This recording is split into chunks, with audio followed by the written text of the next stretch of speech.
So it truly is thrilling. So I'm not going to say much more except that I'm going to sit back and enjoy the presentation.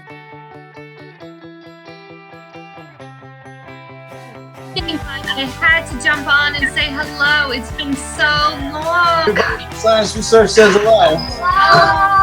Hello. Hi. It has been a while indeed. How's it going, Coach Linear? Oh, Coach Good to see you, John. Oh, no. Thanks so much for doing this, guys. Thank you. Anytime.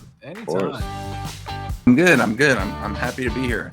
Whoa, Coach, what's going on? What's up, C?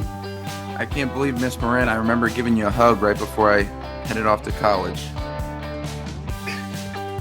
I've hugged you both, Corey and Carmine. Can't hug it. I know I've been having a great time this week, participating as a host, and incredibly fascinating. Yes, I feel a little older than I want to. However, it's so great, and I'm sure Jefferson Yonkler would agree with me. It's just so great to see everyone, after they've left here. Like, sometimes our vision is still that high school student, and it's just lovely to see everybody. I remember your first new tenor saxophone back in the 7th grade. Remember this? Oh, that was and I fell with it? Yeah, I was the one. I wasn't going to say it. Yeah, I fell and started crying, I think. It was so funny. He had a new saxophone. It was an awesome saxophone, and he was coming into the new office. He tripped and fell on it. You remember, I have to ask, do you remember the time that we put the Jello in? Are you kidding? The stapler in Jello for you? I was literally just telling this story like maybe 10 minutes ago in the office. Oh my God. I was saying that I was meeting with you guys, and I still have the video of it. Oh my God. Yeah. I watch it from time to time. It was like one of my favorite memories of my entire life. I distinctly remember having to YouTube, like, how do you put a stapler in Jello? I've got 3 objectives today. I'm going to tell you about working at the Gates Foundation. I'm going to tell you about all the stuff I did leading up to there. And then I'm going to try to embarrass Mr. Yonkler as much as possible with a whole bunch of pictures. Absolutely fired up. Wait, you have a microwave in your room? Listen, I'm a top gun ass in high school, all right? Are you really? With teacher, Miss Amato. I can't help myself. And when I teach with the longevity of Mr. Kopfel, how he basically has a tent in a classroom and stays late after school, with the love of Miss Chumanova she has for her students, with the sharpness of Miss Weil. All the things and the memories that I got from my teachers, I carry with me, and I give that back to my students, because I would not be the man who I am without the educators that helped raise me up.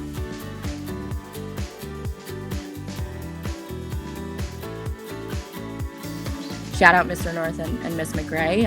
I focus a lot on diversity initiatives in my companies. In high school, I enjoyed Mr. Jeffson's classes, always talking about personal finance, but then also Ms. Kelleher had a few business classes that were really great as well, and kind of got that entrepreneurial spirit going. And my favorite class at Ossining was engineering. Just a big shout out to Albrecht and Sinton, the whole engineering program there, because you really learn hands-on problem-solving activities. And then the experiences with our teachers was huge. Specifically, we had some Spanish teachers that were fantastic. We had Mr. Pasanante, Ms. Morales, and Ms. Stoiberg. Ms. Amato, I think, is still in the high school, and she was a fantastic English teacher. The class that I took with Mr. Rosenbaum, it was a forensics class. I was a senior, actually, in high school. And that's what piqued my interest in law enforcement. I never thought when I was in high school that I would do something that wasn't theater, but I found a passion in American Sign Language because it is such a theatrical language.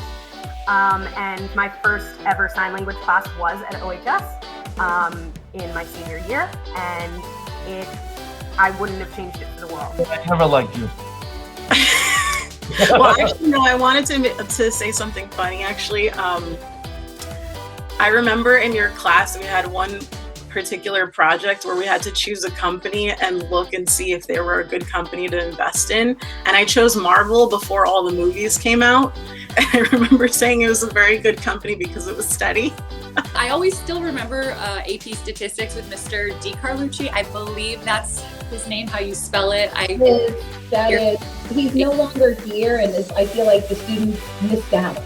Yeah, you really did. He was really awesome. In Mr. Ninos's like global history class, like talking about current events as he likes to do with his students, that was always like my favorite part of the class. So I was also singing in Give Me the Mic too, and I was in Kuroga's class with photography as well, because that's also a big passion of mine.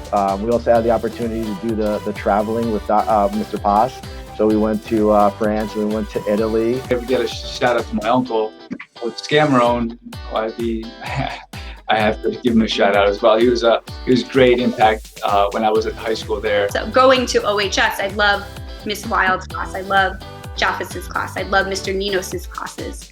One of the reasons that I took the position, and shout out to Miss McCrae, being in SUNY racism, classism, sexism, I got really passionate about all sorts of like human issues and people just having rights. My favorite classes ended up being my history classes, you know, Ms. Wild's class, Mr. Tyner's class, AP US history class. My favorite class at OHS, and it's a very difficult choice, but I've had a long time to think about it, and I think it was engineering with Mr. Albrecht. Mr. Jaffis was my econ teacher. I was barely in his class, to be totally honest. It was second semester senior year, and I was choosing between colleges and going to like science fairs with Mr. Picarillo and stuff like that. So, you know, he somehow passed me anyway, despite the fact that I'm pretty sure I should have been denied credit for absences. But again, like, every teacher that I had was a part of my process, and I will always remember everything that was taught. Like Miss Love, Miss McCrae, I literally talk about Mr. Yonkler all the time. Like,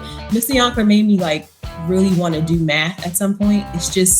It still is not my strong suit, but I remember it. Ms. Gomez and Mr. Yonkler were definitely like my top ones when it came to teaching for math, because I am not a math person.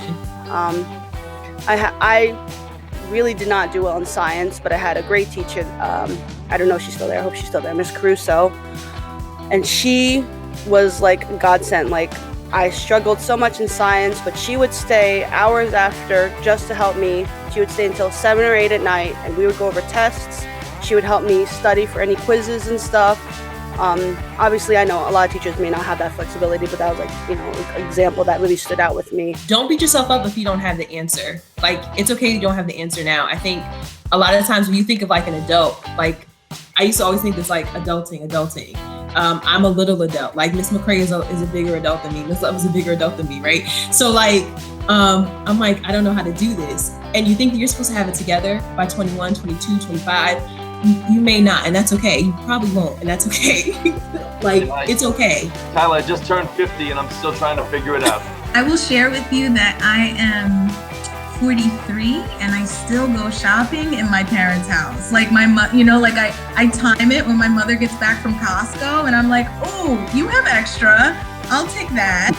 Mr. Cray, I was looking and I missed my opportunity to be in your class so we can mess with students and tell them that we're related. I'm like dragging my class. My whole class is here. Mr. North is here in the corner, and the whole class is here, and they're all like, "Are you related?" And I was like, "We never found out." Have you done like a 23andMe yet? A teacher for a couple semesters right afterwards, and I remember getting with Mr. Jaffis.